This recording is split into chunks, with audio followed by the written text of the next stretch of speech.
Hello folks, Bootbrew.com here, Arne at the mic. I'm sitting here on the right, a bit of standard action for this time. Luckily I managed to grab a matchup which is not involving my Jant aggro deck. So instead we're gonna have a Mardu Dragons on the left side of your screen, and on the right I'll be piloting Dark Jeskai.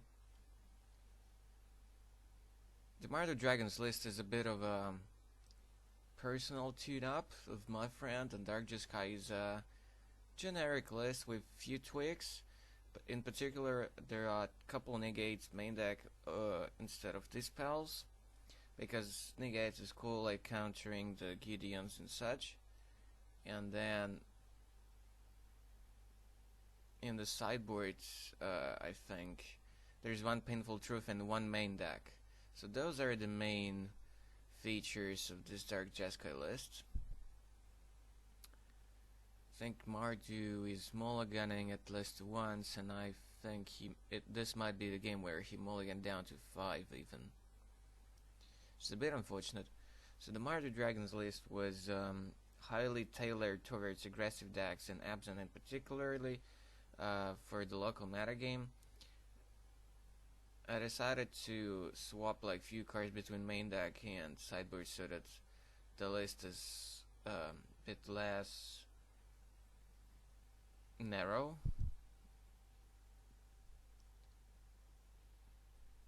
Though you can definitely make the deck way more flexible. So the Mardu deck starts first.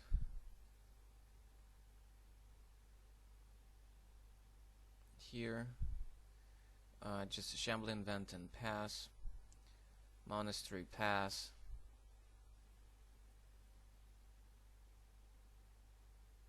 Swamp, Seeker of the Way.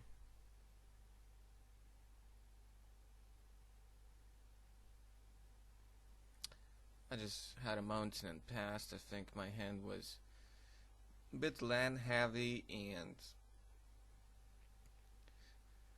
didn't really have any quick drops. My opponent just laid a Blasphemar and passed. Polluted Delta and pass. Now I was trying to get ready to think grab a Swamp and Crackling Doom his guy. I might have been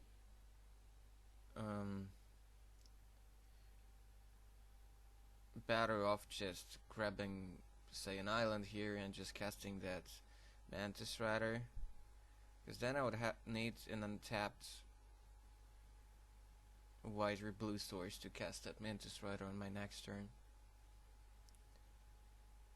So he goes to combat, trying to attack with the Seeker, respawns fetching the Swamp.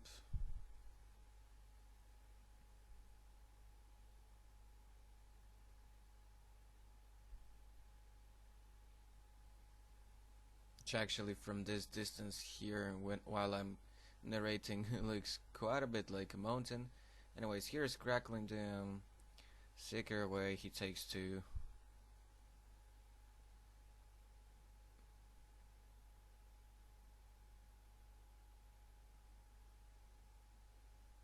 Nevermire.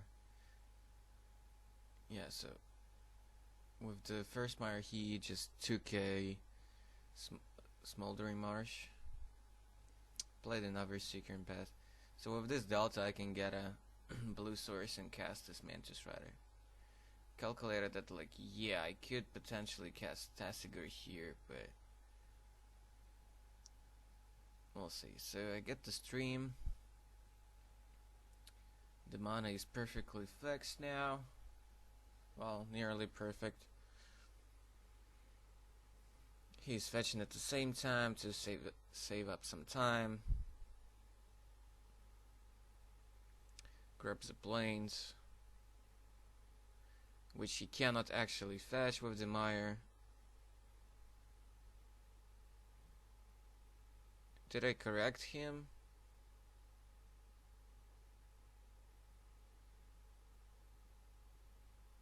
Did I not?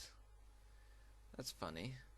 I remember I corrected him at least once. Like, this is not the deck this friend of mine normally plays. He normally plays Esper Pact. He's kinda weird brew, which you're gonna see in one of the two next videos. Damn, I did allow him to actually... Okay, I just wasn't looking. I don't think it ultimately matters that much. Though if he casts like a Gideon next turn, I would be like really bumped. So yeah, I didn't really pay attention to his fetching. So I Fairy Impulsed away the Seeker, and then I figured, damn, I can't cast Mantis Rider, but I did have a Tasigur in my hand. And I decided not to cast it, which is kinda strange. So sitting on the back of Crackling Dooms here. Alright, well, he wouldn't be able to actually animate the land here if he fetched accordingly, because he can't get a white source with this Mire. Okay, so yeah, pardon this weirdness. Yeah, just Tassigering, passing the turn. Didn't I have a Mantis Rider here? Ah no, I was just sitting back on Negate, that's why. That's why I didn't play anything to counter Crackles from him, or in this case actually Murderous Cut.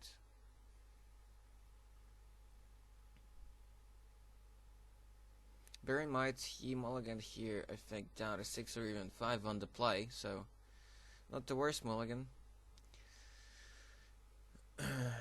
You also see him having a Haven of the Dragon to bring back his dragons, of which are mostly it's about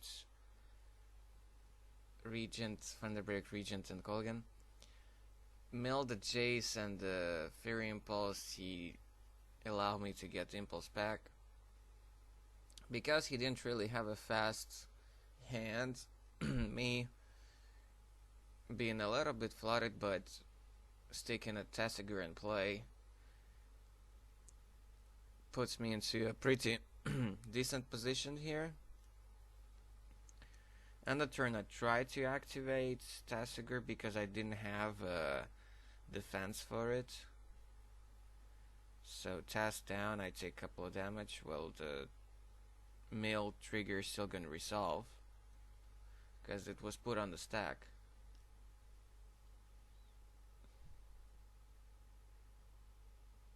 I milled a couple of Colligan's commands, so whatever he lets me take back, I'm happy with. I suppose if he has something like a Wild Slash, ideally he would want to give me back a Jace. I suppose. If he doesn't have removal in hand, then probably giving me back negate is the right choice. Untap skis, draw for the turn. Mantis Rider coming down. And I have a negate backup for whatever next he's gonna play. I think I had a spare land in hand, but didn't play it for some reason. Forgot it. Ah, no, I didn't. Yeah, just show him his hands, and he knows about the negate, and it's not just that. He's at 3 at that point, and I could just Jeskai charm him to deal 4 to face. So yeah, he's punished for a slow draw, and I had like negates to keep the pressure going.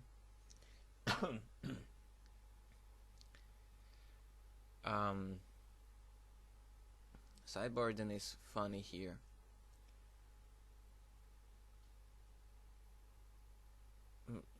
There's a chance I should have consulted him a little bit on that.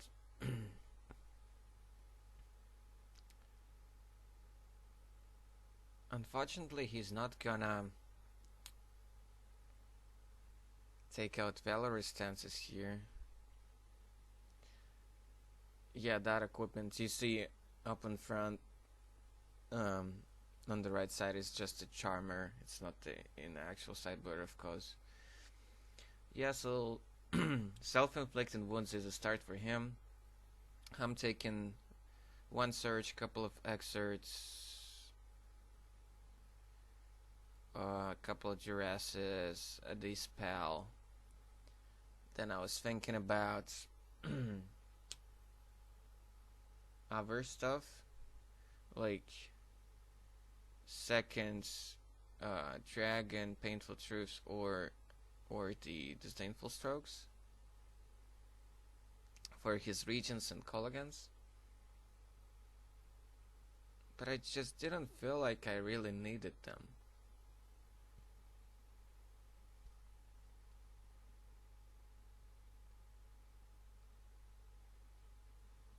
Negate was good, but how good?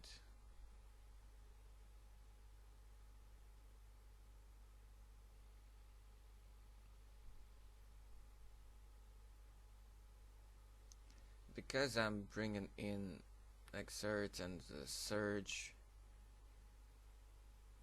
I was thinking to take out some of the chip removal out. And Jeskai Charm is flexible, but I don't really need it in this matchup.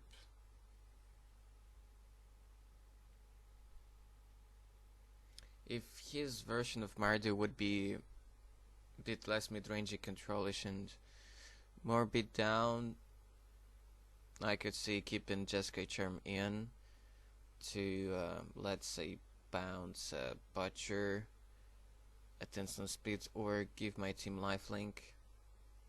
But as it stands, I didn't really see the point. Wild Slash is kinda bad here. Utterant is okay because it deals with stuff like Sarkhan and Colligan at instant speed. I think he has like at least one Gideon in that Mardu deck. There are a bunch of Tassigers, so I was thinking like, should I... so I felt comfortable taking out one Tassiger. Fairy Impulse is cool because it kills Seeker, kills Soulfire, Grandmaster from his side. But I do have a bunch of answers. So this is what I took out. I just felt like Stroke, even with Jaces in the deck, could potentially be stranded in my hand for a lot of time. So he boarded in 3 self-inflicted wounds and a few other things, but not much. He boarded in, I suppose, a second, or the only one, Crux of Fate, which is okay. Definitely okay. I don't really have dragons in my deck, apart from the dragons produced by the tokens from the Dragon Master.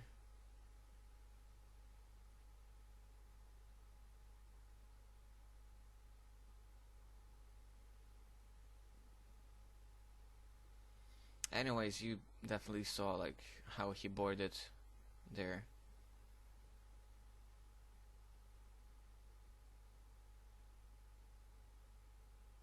I think I would probably still add some Felltown invocations.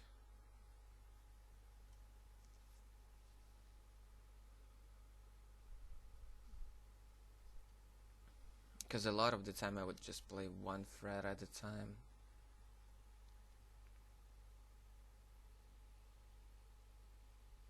And a few lists of Dark Jeskai would be playing in this, at least in the sideboard, some copies of Dragon Lord Ojutai.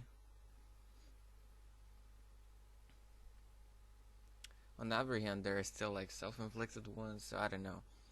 But basically, so much of paranoia in this Mardu list is because the build was mostly designed to hate on abs and aggro, but that hate also happens to work against Dark Jeskai 2.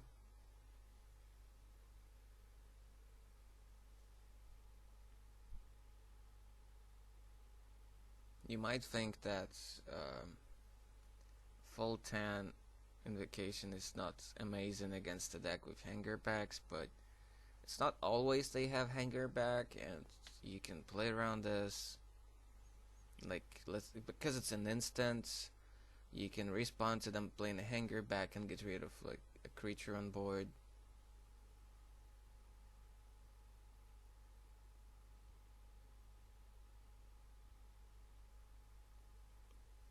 It's also an extra way to combat Asper Dragons. Classy turn to Jace off of the stream and the mountain. Yeah, this was an on-game. He didn't hit his land number 2, and my hand was great, so we're quickly moving to game 3. Luckily, I was explaining a few things so that you barely noticed this game.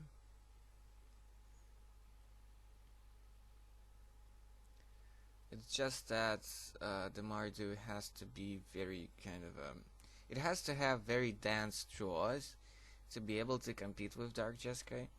And one thing that I really was wondering, even though this game doesn't count, we're quickly moving to the next one, but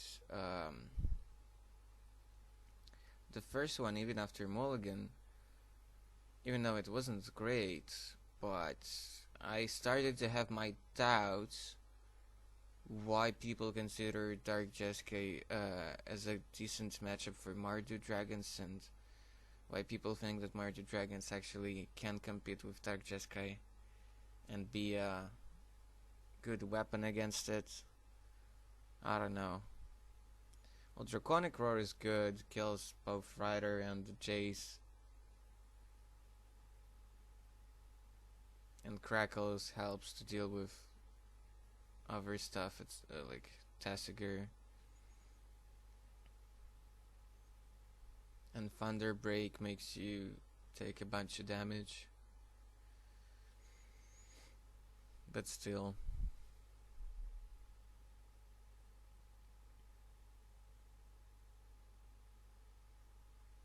Dark Jeskai just has too many 2-for-1s. And the cards are so flexible and give so much value. Like, the addition of Exert Influence makes it so hard for Mardu.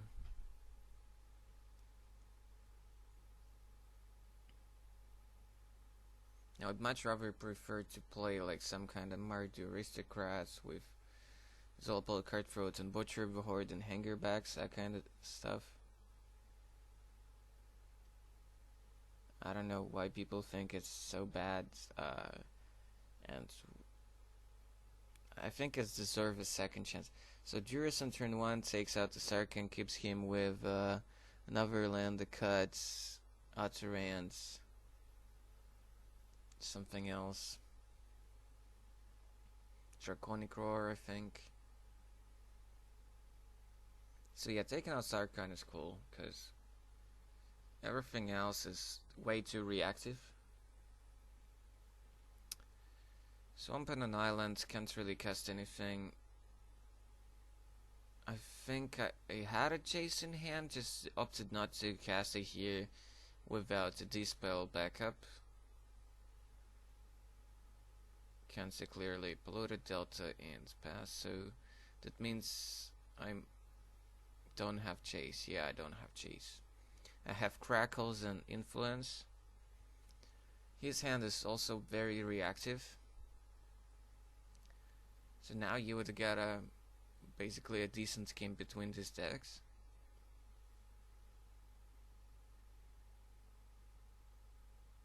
But it still might not be the best showcase, because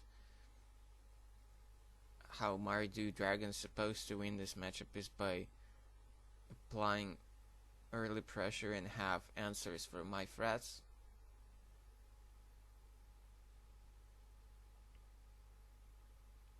Now I have all the mana I could possibly need, except I may need a 5th lance to cast Influence. He lays down a 5th land and just passes.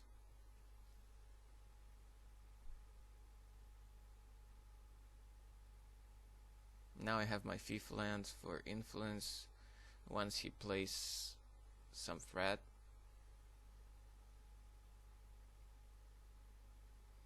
Just passes the turn.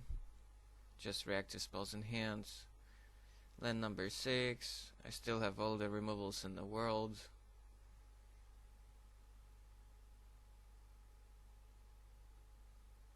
I just cracked this fetch for dig purposes, Jace and Tasigur. And also to thin my deck a little bit, because I do want to draw some threats at some points. Crack the mire to get the Sunken Hollow. So end of turn dig with the dispel up, though I don't think I needed to do that. Could have kept something in there. It's just, I guess, a reflex, so pardon me that. That probably didn't matter, but not optimal play. Didn't really have to keep a dispel up here.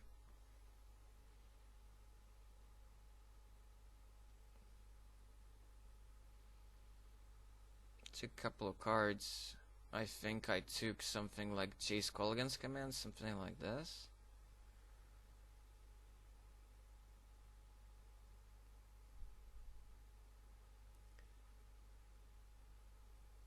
Cast an Outcast here, and then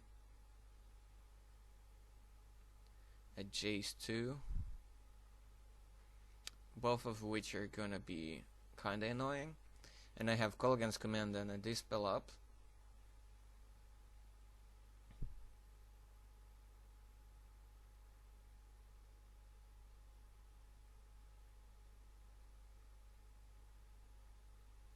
End of turn Draconic Roar on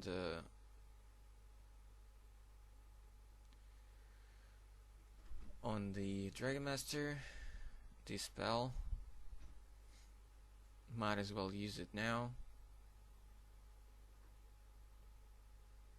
Another Roar on the Dragon Master. That resolves, since I can always bring it back. And then the Murderous Cut on the Jace. Sure thing.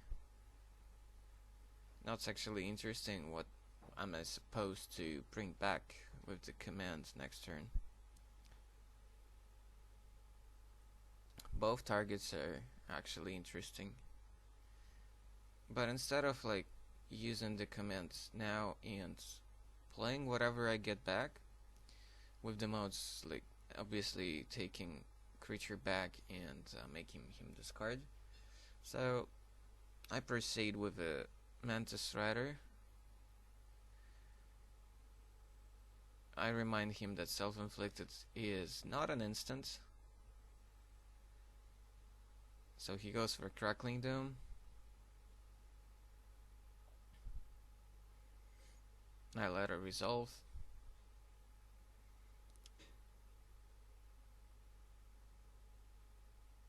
I think this was end of turn. Make him discard the card and bring back something.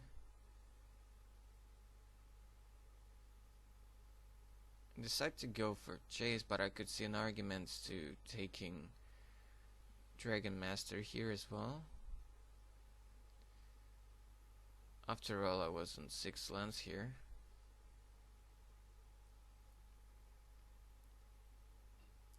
Five cards in the bin, so Jace will be flipping next turn. Didn't really have to play that land, but I think I had enough fodder for Jace if it survives and I get to activate it. Couple Crackles in hands, Influence and something else. Or is it like 3 Crackles? Could be. Crackles end of turn, fine. I'm at 14, but I have all these answers to his stuff. But if he would have been heavier on the burn spells, I could have been in trouble.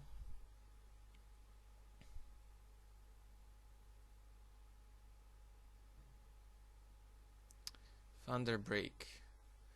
I was thinking for a second whether to cast Crackles in it, but then I remembered that I had the Exert Influence in hand. So I would much rather prefer to grab that dragon away from him. I'm going to 13 here, but a bunch of Draconic Roar and Crackles are already out. So he doesn't have a huge amount of reach spells left.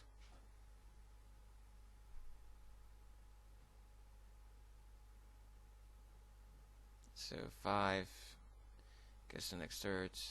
I still have Crackles mana up. I take 3 from the trigger of the Regents.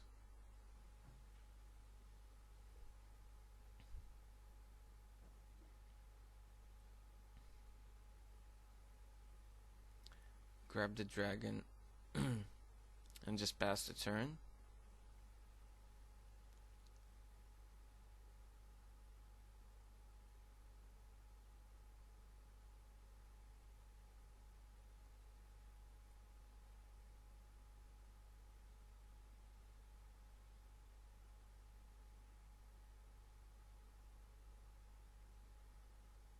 I believe he's gonna go for Crackles here.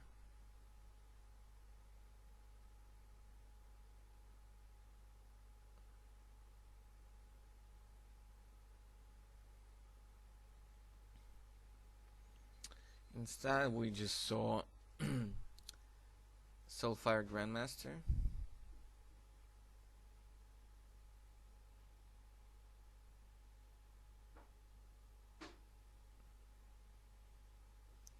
And Utter End on the dragon. So first he's gonna take 3 damage, exiling the dragon. It's not Crackles, so no reason to respond and kill his guy. I really wonder why I did not... Oh yeah, okay, because I drew the second influence, right. And now all my Crackles are supposedly gonna gain me life, which is good. So yeah, that's why I didn't Crackles end of turn. I have a bunch of Crackles and a Juris in hand. He goes for Self-Inflicted and I'm a bit bumped. So I'm going down to 8 here. But I can always draw my own Soulfire or an Ojutai's command, so things are not that bad. He does have a Shambling Vent in there.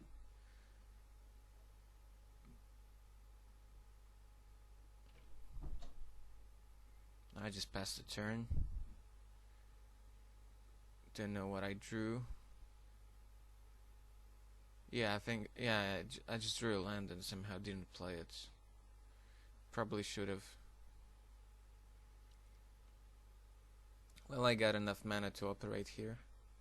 Enough to cast 2 Cracklings in the same turn. He's thinking like, what are the odds? I suppose he just had nothing better to do. So Shambling Vents, it's Crackles. He goes down to 14. I'm at 8.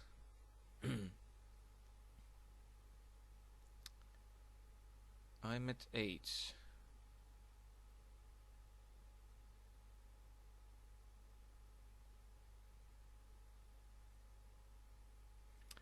First Juris him to see what's up. Get rid of a Self-Inflicted. Then play a Jace.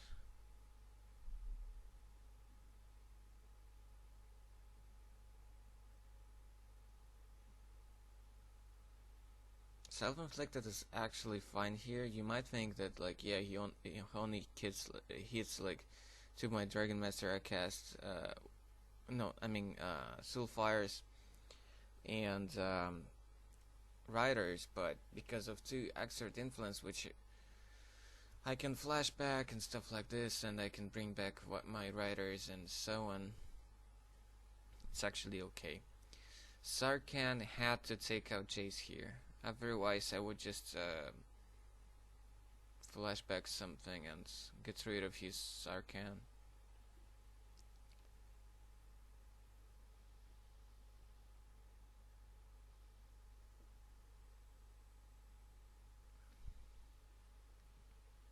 Because I had a full hand, that must mean that I have a lot of removal here.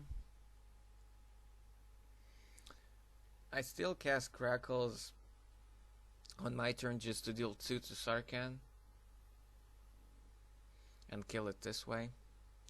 So this way at least he got a 2 for 1. If he would have just animated and attacked with it, I would just cast Crackles, and it would be a worse position. This way he at least gets rid of Chase. I got a land and a gate and Crackles in my hands. Keep it that land in case I get back to Chase, so I have something to discard.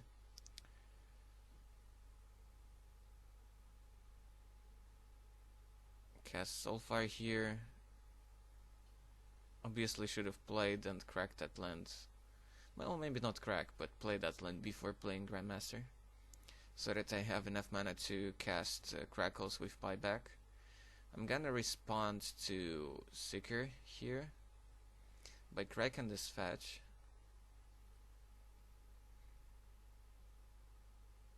And then Crackles with buyback from Grandmaster. He goes to 12, I go up to 9.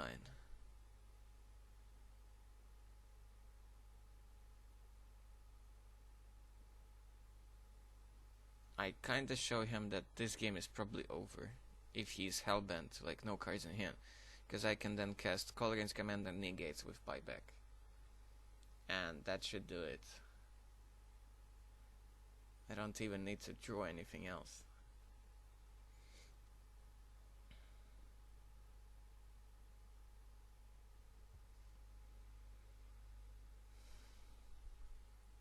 I would just be attacking with Soulfire for 6 turns, and that's about it. Okay, guys, thanks for watching. Don't forget to subscribe. I hope you enjoyed it. There will be 2 more matches coming up this week, which I recorded last week. Jan Aggro against Esper Pact, Demonic Pact, and also Jan against Jan against Mardu. I'm transforming the deck quite a bit. I'm always thinking like whether Galactic Company is worth there or not. Basically at this point it's much less else and way more just aggro. I know you guys have seen quite a bit of that deck already, and I'm trying what I can to bring different matchups. I really wanted to play Esper Pact against Mardu Dragons. There'll be two new decks, a new matchup. But when I saw the Mardu Dragons deck, I got to borrow. It was so geared against aggro and so much creature removal. Then I thought like, yeah, it might be cool against maybe Esper Dragons, but definitely terrible against Esper Pact with very little win condition and pretty much no creatures. Okay, so until the next time, goodbye folks.